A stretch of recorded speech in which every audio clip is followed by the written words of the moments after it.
Welcome to episode 74 of Concussion Talk Podcast. I'm Nick Mercer, and along with Aaron Guilfoyle, we will talk to Ryan Phillips about post-concussion syndrome, PCS, and about being happy. Aaron and I are now talking to Ryan Phillips, and Ryan is going to tell us about his background, just generally where you grew up and how you got started in hockey and all that stuff and everything in BC, I believe, right? Absolutely. No, super grateful to be on the show and experience, share my experience with not just athletics, but obviously concussion awareness, brain health, and what I do, obviously, to combat and cope with the brain injuries that I've sustained. I'm from Vancouver, British Columbia. That's where my dream started, to be an NHL hockey player. You know, I probably had a stick in my hand when I was born. It was like my dominating dream. That's all I thought about was, playing in the NHL on my hero, Wayne Gretzky, Mario Lemieux, Steve Yzerman, you name it. I mean, my room was like one giant vision board of my dream. And, by the time I was 15, I was being highly sought after by, all the major junior teams in the Western Hockey League. This was like before they had the draft. So we're going back into 1990, 91 seasons. Kind of like shows my age. 45 years young, even though I don't feel it. Some days I feel 1,000. Some days I feel like I'm 5. Yeah. But so I actually sustained my first concussion when I actually fell out of a tree when I was probably about 6 years old, and I remember being knocked out cold. As I came to consciousness, I remember not feeling right at all, very nauseous and just like completely discombobulated and out of sorts. I was rushed to the hospital, and I clearly remember that because my grandfather was in the hospital having some surgery done on his leg. And so I was actually in the hospital for 2 days, and, they told me that I'd sustained a concussion. Back, back 40 years ago now, Christ, it doesn't seem like it's that long in retrospect, but, the education back then and the knowledge that, that we have now was kind of limited. And, that perpetuated, obviously, where I just, from that point on, it was like I was very sensitive to everything, my emotions and whatnot. Being mentally very resilient at that age and being able to perpetuate forward academically, I was still real good. I was fine. Sports was one thing that obviously kind of took my mind off of whatever was kind of going on. Hockey being obviously number one. Yeah. I have sustained 7 diagnosed concussions over my life, 5 in hockey, 2 outside of hockey. I was having a conversation actually last night with a gentleman that he played in the NHL for a while. I won't name his name just because I still want to throw it out there. But, we talked about CTE and whatnot, and, he suffers from that as well. And it's just like literally talking to the mirror. It's the same symptoms, the ups and downs, like a roller coaster. One day if you're feeling kind of fine, and then you're feeling optimistic. The next day, it's getting out of bed is like the hardest thing in the world. Just putting a shirt on, even taking a shower, the light sensitivity even in my eyes, and I'm just one of those never give up guys that I try to keep going and try to put a good positive message forward. But let's go back to the hockey thing for a sec. My first year playing in the Western Hockey League, which would have been my draft year, I was rated high 3rd round. So the West Hockey League is just West Coast of Canada and U.S. Excuse me, sir. The West Coast Hockey League is just Canada, U.S. Right? The WHL, yeah. So the OHL of the West, and the Quebec Major Junior Hockey League of the West. So Major Junior WHL. Obviously, thousands and thousands of players have been drafted out of the WHL and gone on to have very, very successful NHL careers. There was no plan B for me. It was just, I was going to be playing in the NHL by 18 in my mind. And,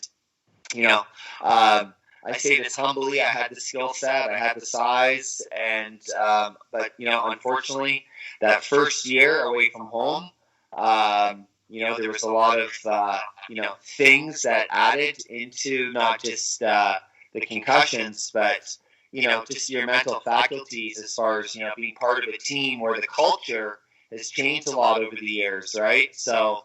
Like a lot of that was like a lot of the rookie hazing and the rituals that went on that have been so candidly and publicly being spoken about on a national and international level right now with such players that came out with with the likes of Theron Fleury, Sheldon Kennedy.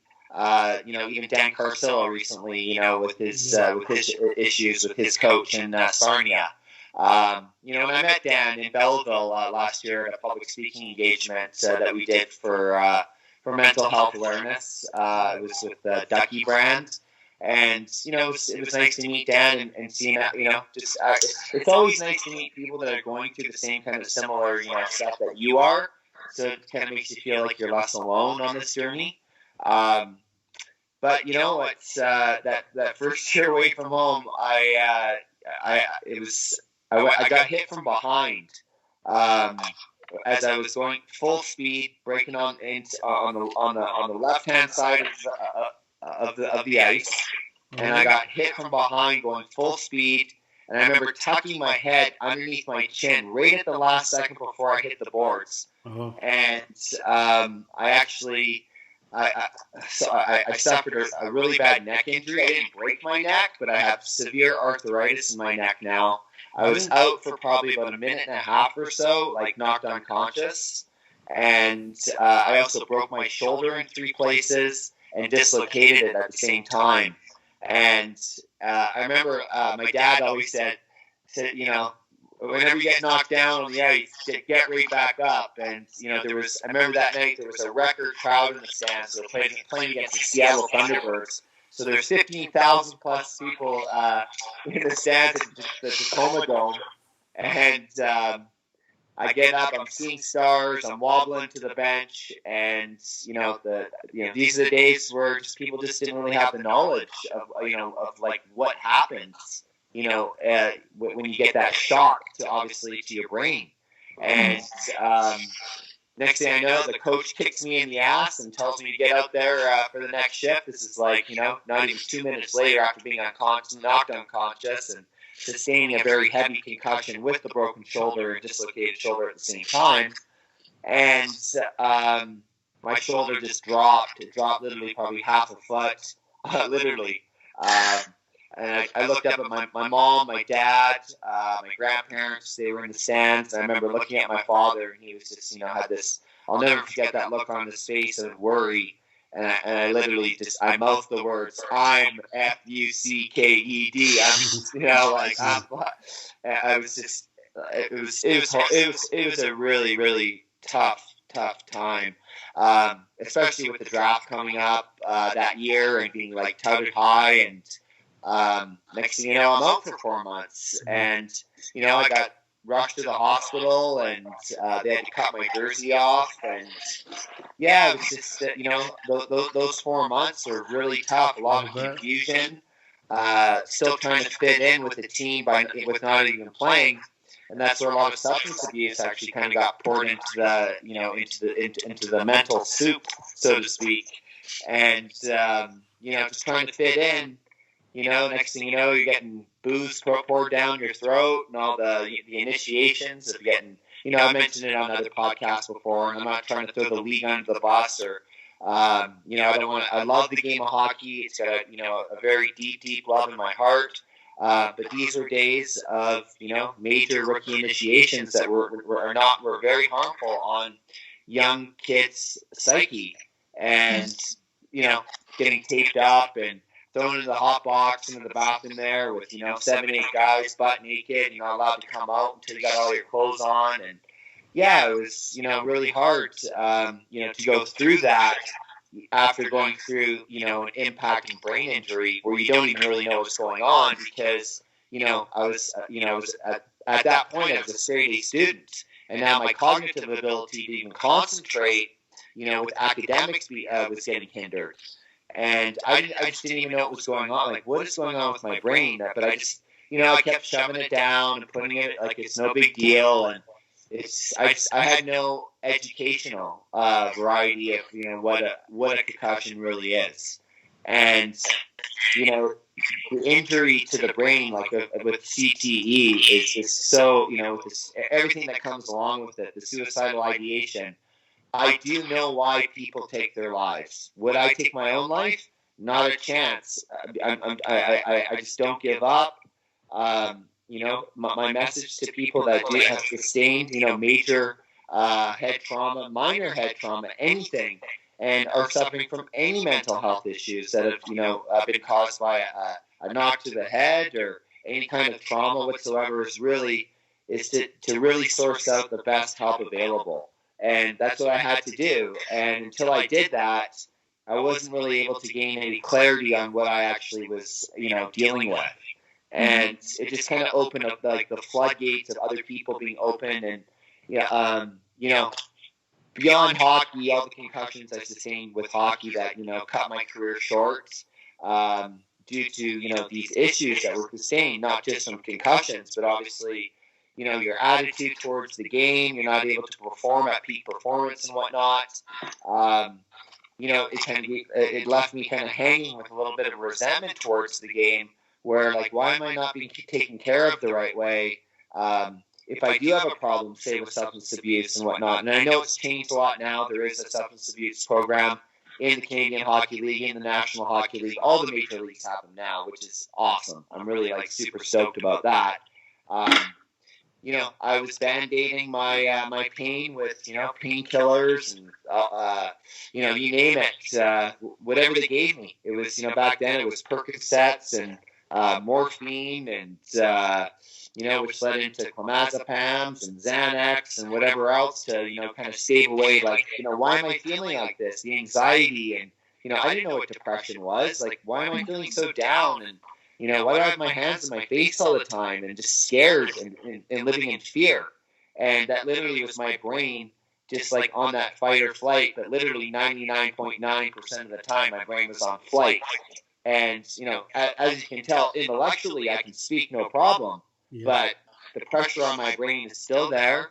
I do a lot of massage, like energetic massages that are hitting pressure points that, I try to stay hydrated.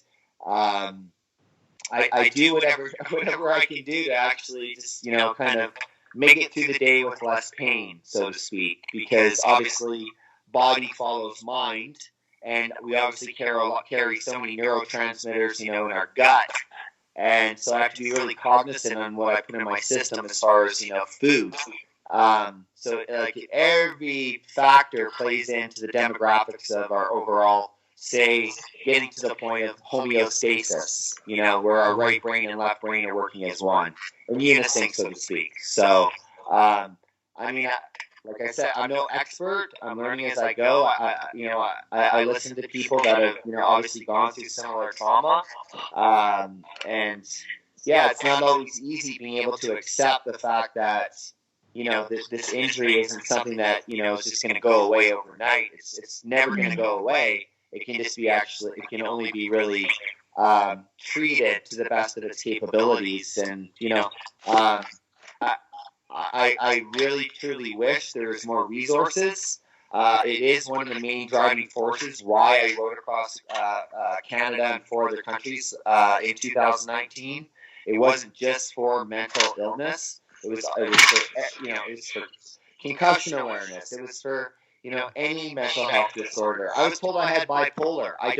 Later I found out I don't have bipolar. I got post-concussion syndrome. It's what I have. I have CTE. I don't have bipolar. Do I suffer from depression? A lot of the times, yeah, I do. And I try to kill it with positivity, and I write down a journal of gratitude and all that kind of stuff. And life's hard enough as it is. So then when you throw a concussion and all these things on top of it, which come with the symptoms, every day is a battle. But I don't back down. I don't back down with life and life's challenges. And, I'm a humble warrior, and I'm not trying to get famous, do any bike rides or anything like that. I'm just really, really trying to perpetuate a message of hope. Great. Yeah, I just had a question there. So usually with athletes who have suffered a concussion, there's a loss of identity they often feel. And that, especially at that formative age you were, going into hockey and having that basically as your life, and like that was your only dream kind of thing, no backup plan. When the concussion started adding on to that, why do you think you stuck with it? Because it was so much part of your identity, and would there be anything like that would have made you leave it for any reason? That's a great question, because I remember at the age of 17 or 18, always feeling very, very depersonalized and out of body. And, that was obviously a defense mechanism in the brain, just like closing off, as a defense mechanism pretty much. And, as far as you asked, like as far as like plan B, is that what you're asking? Yeah, like I think a lot of the struggle. It was hockey was all I knew at the time, and I didn't want to let myself down. I didn't want to let my dad, my mom, my family, my community. I was supposed to be the guy. I was supposed to be the guy that was going to be playing in the NHL at 18, 19. That was the skill level that I humbly say that I was at. Playing with the likes of the Paul Correas that were, right around my age at the time, and the Brendan Morrisons, and, the list goes on. Those are my peers. And, a lot of, I guess, what hurt, I was always really proud of my friends that made it to the NHL and attain their dream. But there was a lot of hurt there, because I wasn't able to really give my full 100% and be as good as I actually, could have been, because of sustaining these injuries that, I don't wish them on my worst enemy. I really don't. I'm grateful for my life. I believe that everything happens for a reason. And just even talking to you guys right now is part of the definite purpose of my life, is just to pay it forward, where I can give people a message that if they're not feeling right after being knocked in the head, if they do have concussion syndromes or, any type of mental health syndrome, is they're just to be able to reach out for help. Reach out for help. So I find with athletes especially, they're so driven to stick with the sport they're in and like keep going with that. Would there be anything you think that could reach them to bring them out of that if they've suffered a severe concussion? That's another great question. I mean, as far what I did, I won't. Obviously, my story's publicized quite, globally now, with obviously being featured on National Geographic as the king of weed. So, I was really hurt, I guess, by what happened with emotionally with the game. And I was living in the States at the time. That's where I was playing hockey in the States, and there was all kinds of guys down there that wanted BC marijuana, and next thing that business fell on my lap, and it was quite lucrative. And the less I was able to really give the best of my abilities to the game of hockey, and the more lucrative that this business became, it was almost like I was caught between two worlds. The business of marijuana enabled me to have a team around me where I was able to build a team. And at the end of the day, it's like we all want love and acceptance. And so, it was built into a massive empire and a business. And that's obviously why, National Geographic wanted the story and whatnot. And a lot of people want the story. And that's all good. I'm okay with that. But that was all a byproduct of, losing my identity of a hockey player. But then at the same time, because it's such a fast lane lifestyle on the outer confines, so to speak, not in the arena, but on the outside of the arena, the whole, the glamour and the glitz on the outside isn't so pretty on the, behind the scenes, right? So, not to downgrade the game of hockey or by any means, I really was, like I said, I was hurt, and the next thing you know, this business falls on my lap, and I was like, I'm able to live the same kind of life, even bigger and so-called better, and not get treated a certain way by a multitude of coaches, because a lot of these coaches didn't understand why I wasn't able to give my all. They'd be like, "What's your problem?" And I'd be like, "Well, I have a terrible migraine headache. I got vertigo right now, and I can't see out there." And they'd be like, "Quit faking it." Like, I'm like, "I'm not faking anything. Like, why would I fake a migraine? I want to be out there more than anything in the world." And it's, like these migraines, I don't know if they were, obviously a ripple effect maybe from the concussions. And I still get them. I'll go like a couple years where I don't get them at all, and then I'll get like 3 in 2 weeks, and they last for 4 or 5 days. Yeah. And I actually was on a podcast 2 weeks ago, and I had a massive migraines are completely different than a regular headache. I'm sure you know that, Erin. And I don't know if you guys suffer from migraines, but for any migraine sufferers out there, for my symptoms is it's almost like a mini stroke. I'll slur my speech. I get numbness all in my lips. My left arm usually goes really numb and tingly. That's the onset. Then I get the vertigo where I can only see like maybe half the screen. I can't think straight. And it's so scary. It's the scariest place to be, because you're like, am I going to come out of this? Mm-hmm. Is it like, and, I pray, I believe we're all spiritual beings having a human experience, but I tell you, I pray to something out there, and it's like, thank God, I don't know. It's just, it's so complex. It's just like, I say a lot of the time people talk about mental illness. Well, mental illness, to me, a lot of it is society illness. It's all these labels that they bestow upon us. CTE, concussions, it's an illness. And a lot of that is just, thank God it's being brought to the forefront. And, that's why I will continue to be an advocate for not just mental health awareness, but obviously, like, big time, what's like my main thing is concussions, so it's all part of the same demographic, obviously, but I'm really proud of you guys for, having this podcast and being able to like shoot out messages to people where they can have that one word that I believe is so important for all of us to move forward in life is HOPE, having hope. Yeah. And hope comes in numbers too. It's all about, being able to bind together as one and really have a support network around us where we can reach out. Because it's one thing to do a podcast and hear things. It's another thing to be able to actually reach out to certain people that say, okay, I get it. I understand. So I'm one of those people that, I don't know, throw my Instagram handle on there. People want to reach out to Ryan Phillips and get some feedback on their own neurological issues, so to speak. I'm an open book. I'm very transparent, and I can give them any kind of if I can give them any kind of like beneficial advice, I'm always here to help. Yeah, I definitely appreciate your ability to describe your symptoms as well, because I find so many of the clients I work with, they're often like, I didn't honestly realize other people experience the migraine the same way I do. And then they get more hope from that. It's just hearing someone put it into words what they didn't think anyone else had. Yeah, it's like sometimes I feel like somebody hijacked my brain, put somebody else's brain in there, and then scribbled black and pink crayon all over it and said, now work with this. I just wanted to ask you if my audio is a bit messed up, but hopefully you can hear me. It's fine. I can hear you perfectly. Okay, Absolutely. Great, awesome.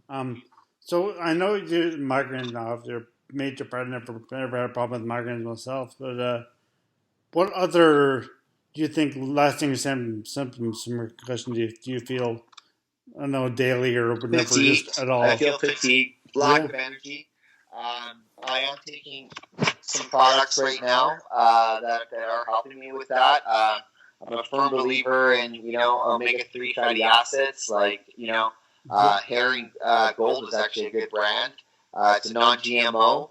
It's fast absorption, omega-3, DHA, EPA, kind of thing. I take turmeric. I take a lot of D3, vitamin D3. I take a lot of magnesium, vitamin C, obviously, and I take CBD as well. It's legal here in Canada, so I take CBD, helps me with a little bit of calming when I get into that kind of that fight or flight, which is for me a lot of fight. Unfortunately, it just is what it is.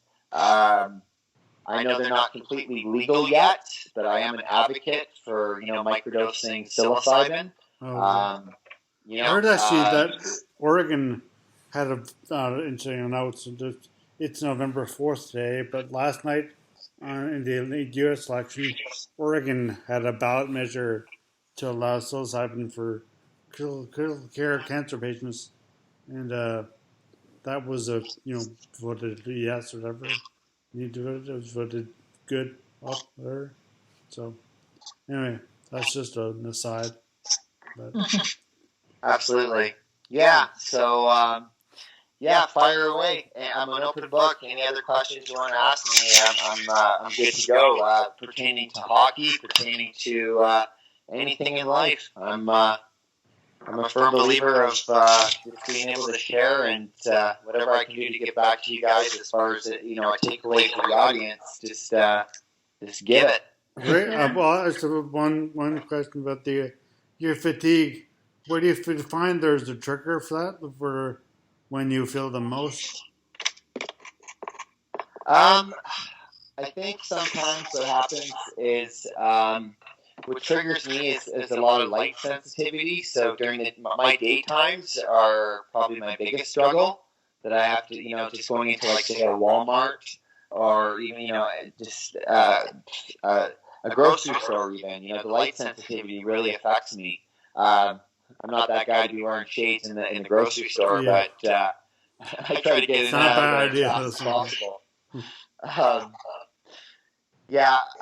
Another trigger is when I actually, when I talk to other people about their trauma that isn't really pertaining to concussions, but, hearing a lot of just like, I don't really like to hear negative stuff in my life. Like, I find I have to stay on a positive frequency to kind of have my life running in a smooth, somewhat, not the deep, levels of like roller coasters of the ups and the downs of it, like life ain't easy as it is, but as far as like, more of a kind of more of a stream of life where it's not like being just like, I'm getting totally discombobulated, but when I'm hearing somebody else's, story that doesn't really like involve like say concussions, but like a lot of trauma and stuff like that, that triggers me. And because I can only, at the end of the day, I can really just do the best I can to help myself, and then, obviously try to do my best to like give my advice to others. But, I guess I kind of signed up for that when I went across a bunch of countries in 2019. That when I was doing it for mental health awareness, it wasn't just for concussions; it was for a lot of people that suffer from a lot of different maladies, and so I get a lot of DMs and reach outs from people that are suffering from things that I'm like I said, I'm not a psychiatrist. I've studied psychology for 15 years. I'm very in tune on how the brain works, but at the same time, I don't have answers for anyone that's suffering from like I'm not a doctor. All I can say is it worked for do you. your best research to find out what's going on inside, and go about it in a way that's fast track it as fast as possible, because your mental health, everything starts on top, and if your thinking isn't right and destructive behavioral patterns are coming into your experience and your life is becoming unmanageable, you're having to cope with alcohol or drugs or whatever that aren't good for the system or for the brain, then you got an issue, and you better attack that issue as fast as possible so you can live, which I believe that everybody deserves on this planet, especially if they have a big heart and you're doing good in the world, is to live a fulfilled life. But before, I know Erin had some questions about the cycling, but what do you do for yourself to make yourself feel like a daily or weekly or whatever basis to make yourself feel better about You said like exercise. I do a lot of exercise. I try to get myself into the gym at least 5-6 days a week, and I'll put 2 hours into the gym. I'll do at least an hour cardio. Even when I'm feeling fatigued, I don't have. I used to be able to run like nobody's business, but sometimes I was having this chat last night. It's funny. I was averaging probably 130 kilometers a day when I was going across the second biggest landmass in the world, which is Canada. Yeah. And I don't know if there was some sort of centrifugal force or a higher power that was pushing me forward. Even though I did have to visit 7 different hospitals along the way to, I had to obtain some medication to alleviate my anxiety because. My knees were just, I was putting my physical apparatus, so to speak, through the ringer.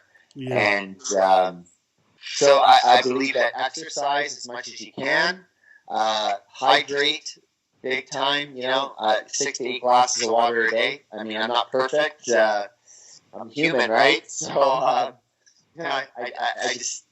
do the best to put the right kind of foods that agree with me into my body.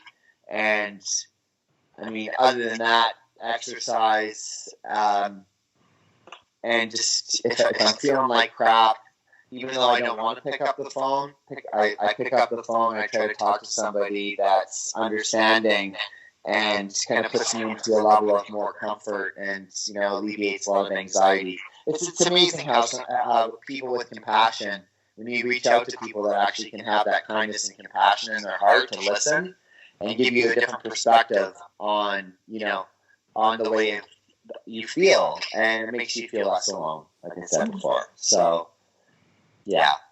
Yeah, that kind of leads into what I was wondering about with the cycling part. Because I remember I watched the introduction to the documentary for cycling. Okay. And you said almost how cycling across gave you a process and a way to bring back your identity. So it was almost like cycling was a coping mechanism for you, and doing it for that purpose was kind of the big part driving you forward. Absolutely. I'm such a huge believer in, definiteness of purpose. If we don't have a purpose, if we don't have a plan, then what's our existence really all about? Mm-hmm. And it wasn't like I attached an identity to it, because I even said it in the beginning. I said, this isn't Ryan's ride at all. This is a ride for all the millions of people in the world that are suffering in tremendous pain and silence. And, I was one of those guys that was suffering in tremendous pain and silence for so many years without saying anything, because my pride was getting the best of me.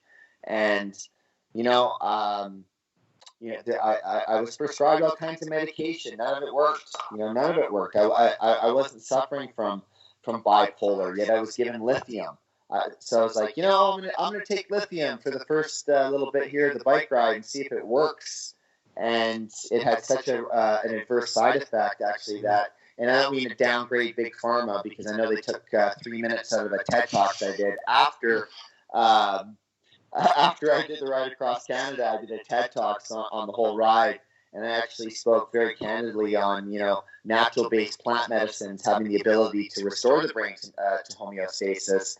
And they actually cut that out of the TED Talks. And it was probably the most important thing that I think people should have heard, is that, we can actually help our brain through neuroplasticity, through different, cognitive,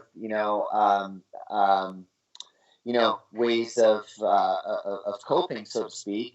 But, they, a lot of these big conglomerates, like Big Pharma, and TED Talks is obviously a big thing in the world, and they don't want to ruin their name if some guy, I'm just a guy, right, that went across the country because I care with my heart.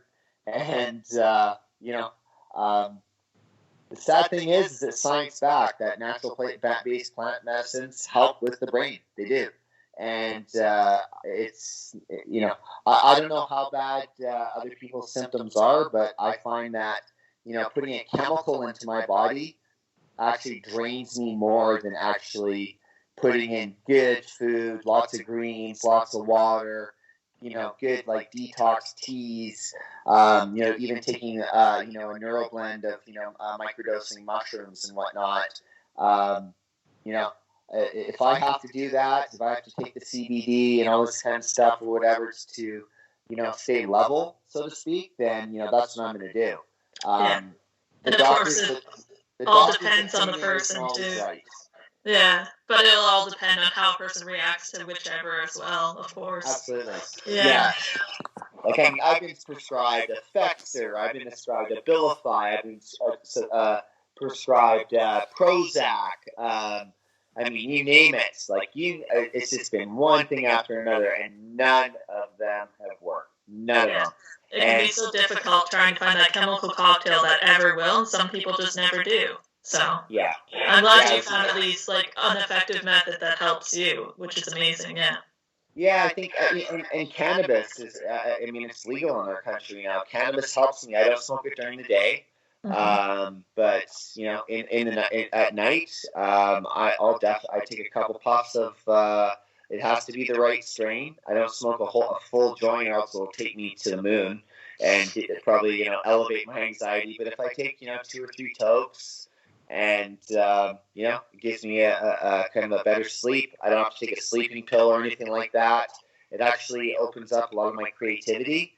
I love to write, and right now with the whole C thing, it's kind of given me a bit of a stumbling block on speaking globally, and that's kind of what I was doing is a lot of public speaking, and speaking and writing and sharing and advocating and all that kind of stuff. It's so now we got to use the medium of these podcasts, right? Yeah. And that's one of the reasons why I started my own podcast, and a lot of it is exactly what we're talking about right now, is having a lot of NHL guys, athletes, and whatnot talking about their issues from post-concussions and mental health journeys. Yeah, so my last question really just ties those two together. Like, so when you originally were in hockey and had your first concussions and all that, the mental health aspect and concussions weren't talked about at all by the coaches, really. Do you think that has improved now, and what more would you want to see? I think definitely in capitals, YES. Yes, it's improved totally. Especially as far as the hazing and the rituals and whatnot. And I think the second a kid goes into the boards, we all know now, especially with like a player like Sidney Crosby, even that we all know what happened to him. That's anyone who's in the hockey world. All the concussions that he sustained has been just so brutal. And for him to come back and to perform at the level that he does, I mean, kudos to him. It just shows his mental resilience.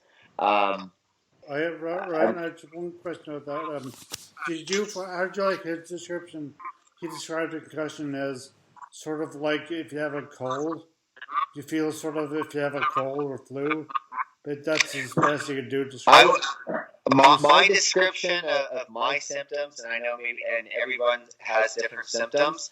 I told you, like, it feels like the old brain's been hijacked, but a lot of the time it's pressure on the brain, and it's either pressure on the brain, and it feels like a vice grip sometimes. Yeah. Is like literally like just squeezing against my head, and which engulfs a lot of fear, and then I start getting heart palpitations and anxiety and all that kind of stuff, and in order for me to alleviate that, it's a lot of deep breathing. I've been meditating for years. I'm not always super consistent on it, but I think the more consistent we are with actually, we're obviously creatures of habit.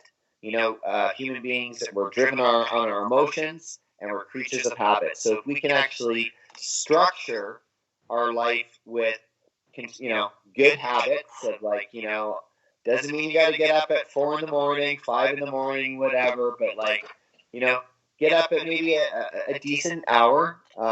Take some time for yourself. Get some water into you. Maybe whatever. If you're a coffee drinker, a tea drinker, I'm not going to tell anybody how to eat or live their life, but to get moving, to really get that energy. Energy and motion, right? Is if you can get a walk in nature, if the weather allows. But I find getting a good sweat and releasing those natural endorphins, even though sometimes our neuroreceptors, because of of what we've sustained, aren't taking to it maybe as like a normal brain. it's still fueling what we got better than it would be if we were doing nothing. And sometimes it takes a lot. Like for me, I didn't want to go to the gym 2 days ago. I was scared to go to the gym. That sounds weird, but the second I got there, 10 minutes after I got there, and I'm kind of shocking the old parasympathetic nervous system, that's all connected to the vagus nerve and everything else and all that kind of stuff. And when we get into the whole science back part of it, after 2 hours I walk out of there and I feel like a new guy, and I'm like, it's kind of overcoming that fear-based mentality of our brain going into that kind of stagnation, and then being able to overcome that stagnation and just keep moving. I think that's the main thing with people that suffer from concussions, is that they have a really hard time being able to move forward, because they're like, why do I have this? Is this ever going to go away? And the fact of the matter is, we just got to work with what we have to the best of our ability. And on that note, I think all my questions are up. Nick, go ahead. Your question at the NHL, I think they're doing. Excuse me, sir? The NHL, how do you think the NHL is doing now? How do you think the NHL is doing towards concussion recovery, recognizing concussion hazing and all that stuff? So how do you think the NHL, OHL, everything is doing? CHL. Well, I mean, I'm on the phone with daily with NHL guys, even pertaining to my podcast that I launched. I launched my podcast about a month and a half ago, and I'd love to have one of you guys on, even as to be able to maybe get some information as well. It's called. I mean, would you mind if I said my podcast on here? My next question would be to talk about all your social media and everything. So share it all, plug everything. Blend it all in 1 minute. I will share it all. Okay. So my podcast is called All Over the Map, and you can obviously hop on there. It's on YouTube. It's on Spotify, Apple Podcasts, you name it. So you just got to search All Over the Map on. It pops up, and we talk about a lot of what we're talking about right now. And I think a lot of these guys too that I have on, actually, guys like Riley Cote, who played for the Philadelphia Flyers, and he had to cut his career short at 28. And he's all about brain health, and he's got his own product, Body Check, right now that is helping a lot of people. And Riley's a great guy. So having these kind of people on my podcast, which I don't even call it my podcast, it's All Over the Map. It's about everybody, and I'm such a firm believer that sharing a positive message, especially in these times where people are really in a state of unrest and scrutiny and fear, is really, really important. And that's why, I'm really proud of you guys for what you're doing. And, it's the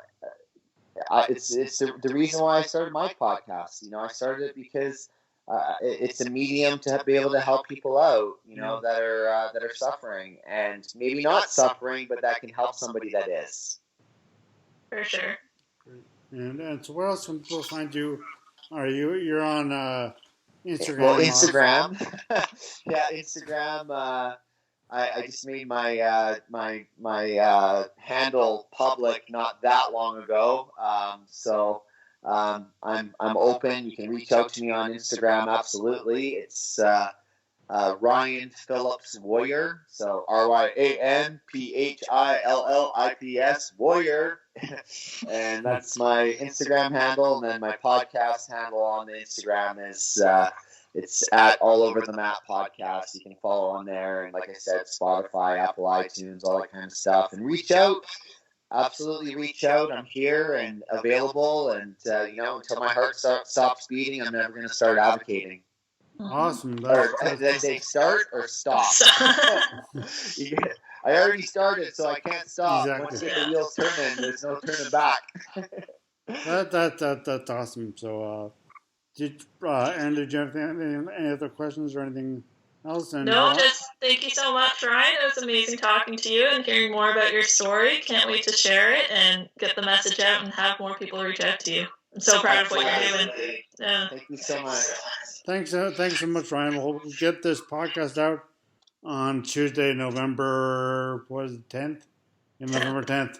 Yeah. Yeah, I look forward to sharing it. I'll share it on all my platforms, and I'm not a super tech guy, but I'll do my best to get it out there the best I can, and I'll always promote you guys the best of my capabilities, because I'm part of you guys. I'm part of the collective consciousness that's dealing with a lot of stuff right now. So the more we can deal with some of these issues, the better world will be. Great. Exactly. Great. Thank you so much. Much love. Thanks. Thank you so much, Ryan. Thank you very much to Ryan, and thank you to everyone for listening. Erin and I will be back soon with a new podcast. Thanks again. Concussion Talk Podcast is presented by HeadCheck Health. HeadCheck Health bridges the gaps in concussion care through simple, powerful technology. Join organizations like the Canadian Football League, Trek Factory Racing, the Canadian Junior Hockey League, Eastern Washington University, and Volleyball Canada, who rely on HeadCheck Health to improve communication and optimize care. Visit headcheckhealth.com for more. Music at the beginning of this podcast is by Ben Sound. www.bensound.com.